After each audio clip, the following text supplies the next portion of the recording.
ठीक है। Class 10 chapter है आपका, फर्स्ट चैप्टर है बेटा भारत के संसाधन।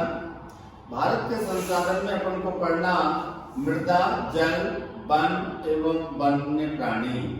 ठीक है ना। क्या क्या पढ़ना? मृदा पढ़ना, जल पढ़ना, वन पढ़ना एवं वन्य प्राणी पढ़ना। तो संसाधन सामान्य भाषा में क्या कहा जाता? संसाधन का मतलब होता कि मानव उपयोगी कुछ ऐसी वस्तुएं जिनको अधिक समय तक सुरक्षित रख के उनका उपयोग किया जा सकता है, उन्हें संसाधन कहते हैं। संसाधन का मतलब होता है कि ऐसी वस्तु जिसको अधिक समय तक सुरक्षित रख के उपयोग में लिया जा सकता हो, जो उपयोगी वस्तुओं को सुरक्षित रखा जाता है, उन्हें संसाधन कहते हैं।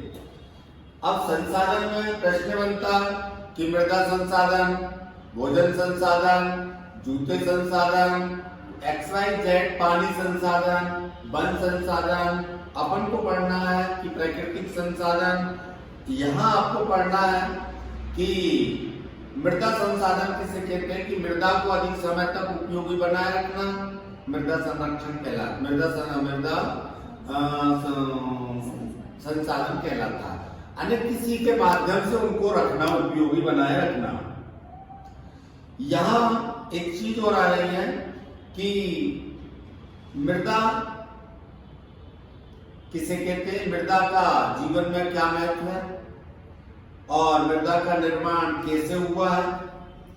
तो इसमें कई वैज्ञानिकों की, कई व्यक्तियों की कई अवधारणा रही है कि मृदा के निर्माण में सहायक देने वाले कारक हैं, जैसे चट्टान, भूभाग और उच्चवाचन, जलवायु, पेड़ पौधे, जीव जंतु आदि जो चीजें होती है वो मृदा के निर्माण में सहायक होती है। इसमें मृदा को पोषक तत्व भी कहा जाता है। अब दूसरा बोल रहा है कि मृदा परिच्छेदिका किसे कहते हैं? मृदा परिच्छेदिका यानी मृदा परिच्छेदिका का मतलब होता है कि पूर्ण विकसित मृदाओं के लंबवत का मतलब ऐसा बोल सकते हैं अपन कि परिच्छेद का मतलब होता है जैसे बेटा कटान, काटना, मृदा का कटना। मृदा परिच्छेदिका यानी पूर्ण विकसित मृदाओं के कटान में गठन, रंग और परतें एक ऊपर एक बिछी होती है और मृदा की परतों के विन्यास को मृदा परिच्छेदिका कहते हैं। यानी मिट्टी के जो ऊपरी जो भाग होता है, ऊपरी भाग जो रहता है, उस ऊपरी भाग में क्या क्या चीजें आती है, जैसे बोल रहा है कि पूर्ण विकसित मृदाओं के परिच्छेद यानी कटान में गठन यानी गांठ होना, मिट्टी ऊंची नीची होना, रंग और परतें एक ऊपर एक बिछी होती है। मृदा की परतें एक ऊपर एक बिछी हुई होती है और मृदा के इन परतों के विन्यास को मृदा परिच्छेदिका कहते हैं। अब बोलो तो आप किताब में से लिख रहे हैं ना, और आप बोलो तो मैं बोल देता हूं। अब आपकी बुक का क्वेश्चन अति लघुत्तरी प्रश्न है कि मृदा अपर्दान से क्या आशय? मृदा अपर्दान किसे कहते हैं? मृदा अपर्दन। क्या? मृदा अपर्दन। समझ गए? तो मृदा अपर्दन का मतलब होता है कि मृदा की जो ऊपरी सतह की जो उर्वरक क्षमता होती है उसका क्षय होना, यानी उसकी जो ऊपरी मृदा की जो ऊपरी परत होती है जिसमें पोषकता पाई जाती है और उसका क्या होता है बेटा? क्षय हो जाती है या वो क्या हो जाती है? नष्ट होने लगती है। उसे क्या कहते हैं? मृदा अपर्दन कहते हैं। ठीक है। अब किसके कारण होती है? जीव जंतुओं के कारण होती है, हवा के कारण होती है, पानी के कारण होती है। प्रश्न ये बन सकता है कि मृदा अपर्दन से आप क्या समझते हो? मृदा अपर्दन के क्या कारण है? तो मृदा अपर्दन का मतलब होता है कि ऐसे बोल सकते हो कि मनुष्य द्वारा मिट्टी के ऊपर उनकी जीवन क्रियाकलापों के कारण मृदा की ऊपरी परत का क्षय हो जाना मृदा अपरदन कहलाता है। मृदा अपरदन के कारण बहते हुए जल, हवा, जीव जंतु और मानव की क्रियाकलापों के कारण क्या हो जाता है, मृदा अपरदन होता है। ठीक है, लिख लो बे, क्या लिखा लू। अगला बोल रहा मृदा संरक्षण से आप क्या समझते हो? तो मृदा संरक्षण यानी संरक्षण का मतलब होता है कि उसको सुरक्षित रखना, ये मृदा संरक्षण कहलाता है। तो ऐसे लिखना कि मृदा एक हमारी अमूल्य संपदा है। मृदा को अधिक समय तक सुरक्षित और कायम बनाए रखना मृदा संरक्षण कहलाता है। ठीक है, या मृदा के क्षय को रोक, तुम तो अब काफी में लिखोगे इसलिए समझाऊं क्या लिखाऊं पहले। तो पहले मैं सोच रहा हूं कि आप पहले समझ लो, तो मैं फिर कल लिखाने का काम चालू कर दूंगा। अगला आ रहा भौमजल। भौमजल क्या होता है बेटा? भौमजल होता है कि भूमि के अंदर से जो जल को निकाला जाता उसे भौमजल कहते हैं। भौमजल के स्रोत क्या है? धरातल में, भूमि की धरातल में जल का एकत्रित होना और फिर जल को कुएं, ट्यूबवेल, हैंडपंप के द्वारा बाहर निकालना क्या कहलाता? भौमजल कहलाता है। ये प्रश्न है, भौमजल पाने के स्रोत क्या है? भौमजल पाने के स्रोत है कि धरातल के अंदर से जल को बाहर निकालना भौमजल है, और भौमजल पाने के स्रोत है कुएं और ट्यूबवेल। संशोधित वन नीति 1988 का मुख्य आधार क्या है? संशोधित वन नीति 1988, 7 सितंबर 1988 को नवीन वन नीति घोषणा की गई थी। इसके मुख्य आधार निम्नलिखित है। नंबर 1, पर्यावरण में स्थिरता लाना, जीव जंतु वनस्पतियों की सुरक्षा प्रदान करना, लोगों की बुनियादी जरूरतों को पूरी करना।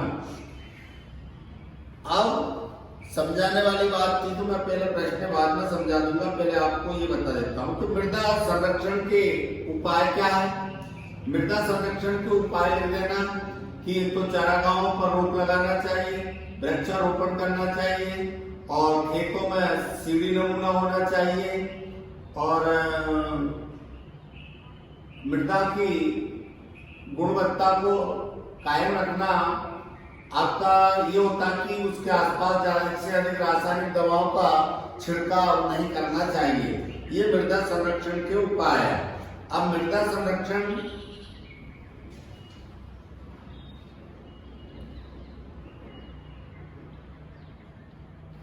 इसके बाद में आ रहा कि वन्य जीव संरक्षण। वन्य जीव संरक्षण का मतलब होता है बेटा कि वन्य एक हमारी अमूल्य संपदा है, और वन्य जीव संरक्षण की वनों को सुरक्षित रखना। जब वन सुरक्षित होंगे तो वन्य जीव सुरक्षित रहेंगे। पर यहां बोल रहा वन्य जीव संरक्षण क्यों आवश्यक है? वन्य जीव संरक्षण अत्यंत आवश्यक होता है। वन्य जीवों से हमें कई कीमती और उपयोगी वस्तुएं प्राप्त होती हैं। वन्य जीवों का यदि जीवन धीरे धीरे विलुप्त होता जाएगा तो जो मानव की, मनुष्य की जो विकास की क्रियाएं है उन पर उसका बुरा प्रभाव पड़ेगा, और किसानों की जो उपयोगी खेती खाद्यान्न वस्तुएं उनको वन्य जीव नीचे वनों से उनकी उपयोगी वस्तुओं, उपयोगी खाद्यान्न वस्तुएं, चीजें हैं, खेती है, उनको वो हानि पहुंचाएंगे। इसलिए वन्य जीवों को सुरक्षित रखना आवश्यक है। अब कृषि ये प्रश्न बहुत महत्वपूर्ण है कि यह इतना एक और है, जैसे इसमें बोल रहा है भारतीय अर्थव्यवस्था में वनों का क्या महत्व है। भारतीय अर्थव्यवस्था में वनों का बहुत अधिक महत्व होता है। वन, ये तो एक डायलॉग बना लो, वन एक हमारी अमूल्य संपदा है। जल कहा जाए तो जल एक हमारी अमूल्य संपदा है। मृदा कहा जाए तो बोल देना मृदा एक हमारी अमूल्य संपदा है।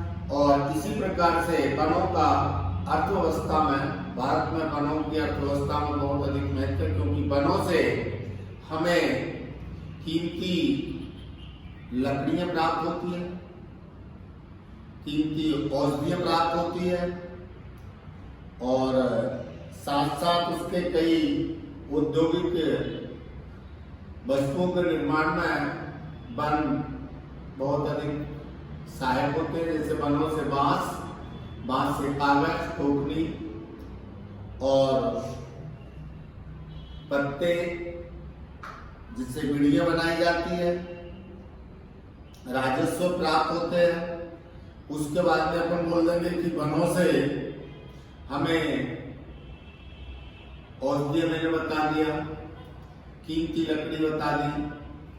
अब औषधियों में बता दो कि औषधियों में बता देंगे कई तो पेड़ पौधों की पत्तियां होती है, वो उससे भी उपयोगी होती है, गोंद प्राप्त होती है। तो इस प्रकार से वनों से हमें गोंद प्राप्त होती है, चमड़ा प्राप्त होता है, ठीक है ना बेटा, चंदन प्राप्त होता है, और कई तरह की कीमती वस्तुएं भी प्राप्त हो जाती है, जिससे क्या होते हैं, उद्योग चलाए जाते हैं। और जिस देश में उद्योगीकरण का विकास होता है, वो देश की आर्थिक स्थिति सुदृढ़ और मजबूत होती है। अब ऐसा प्रश्न आ रहा था कि कृषि वनों का भारतीय अर्थव्यवस्था में क्या महत्व है। छोटा सा आंसर लिख देना कि भारतीय अर्थव्यवस्था में वनों का बहुत अधिक महत्व होता है। वनों से हमें कीमती उपजाऊ औषधि लकड़ियां और कीमती लकड़ियां, औषधियां, औद्योगिक सामग्री प्राप्त होती है, जिससे कई उद्योग चलाए जाते हैं। और जिस देश में उद्योग चलाए जाते हैं, उस देश की आर्थिक स्थिति सुदृढ़ और मजबूत होती है। उद्योग क्या क्या प्राप्त लिख देना, कोष्टक में लिख देना, चमड़ा प्राप्त होता है, गोंद प्राप्त होती है, बांस प्राप्त होता है, तेंदू के पत्ते प्राप्त होते हैं, कई जड़ी बूटियां प्राप्त होती है, ठीक है बेटा। इस तरह से जो प्राप्त होते हैं, इनसे उद्योग चलते हैं। उद्योग जब चलते हैं तो देश की आर्थिक स्थिति मजबूत होती है। अब वन संरक्षण क्यों आवश्यक है, और वन संरक्षण को किस प्रकार सुरक्षित, संरक्षण का मतलब बता दिया था मैंने, सुरक्षित रखना, यानी उनकी क्षय जो हो रहा, हानि जो हो रही है, उनको रोकना।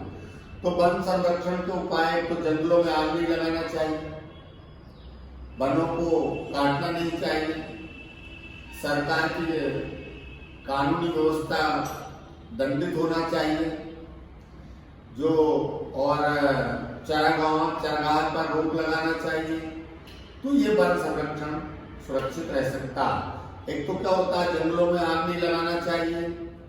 उसके बाद लिख देना बेटा कि वनों को काटना नहीं चाहिए। नंबर 3 लिख देना कि अधिक से अधिक वृक्षारोपण करना चाहिए। नंबर 4 कि सख्त कानूनी व्यवस्था होनी चाहिए। यदि कोई व्यक्ति वनों को काटता है तो उस पर कानूनी कार्रवाई होना चाहिए, जिससे डर के कारण वो वनों को नहीं काटेगा। अब वनों से होने वाले लाभ, वनों से हमें निम्नलिखित लाभ होते हैं, मैंने अभी बता दिया था। औषधि प्राप्त होती है, कीमती लकड़ियां प्राप्त होती है, ठीक है। उसके बाद में लिख देना कि वनों से हमें ऑक्सीजन प्राप्त होती है, जिससे दूसरा लिख देना कि वन वर्षा में सहायक होते हैं। वन हमारे वायुमंडल के तापमान को स्थिर बनाए रखते हैं, ठीक है। तो वन प्रदूषण को शुद्ध करते हैं, ये वनों से लाभ है। अब मृदा प्रदूषण के क्या कारण है और उनके उपाय, तो लिखना है उनको। मृदा प्रदूषण के निम्नलिखित कारण है कि रोगी व्यक्ति के मलमूत्र को, ये नहीं अपन लिखेंगे, ये लिखेंगे मृदा प्रदूषण के कारण है कि मृदा के आसपास रासायनिक दवाओं का छिड़काव करने से, ठीक है, रोगी व्यक्ति के मलमूत्र को मृदा में फेंकने से। अगला लिख देंगे अधिक से अधिक रासायनिक दवाओं का उपयोग करने से और मृदा के प्रदूषण होने के कारण, प्रदूषण होने के एक तो ये कारण हो गया, रासायनिक दवा वाला कारण हो गया। उसके बाद में बेटा मृदा के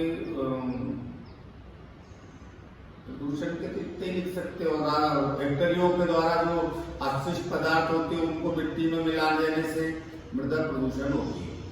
अब रोकने के उपाय उल्टा लिख देना, ऐसा नहीं करना चाहिए।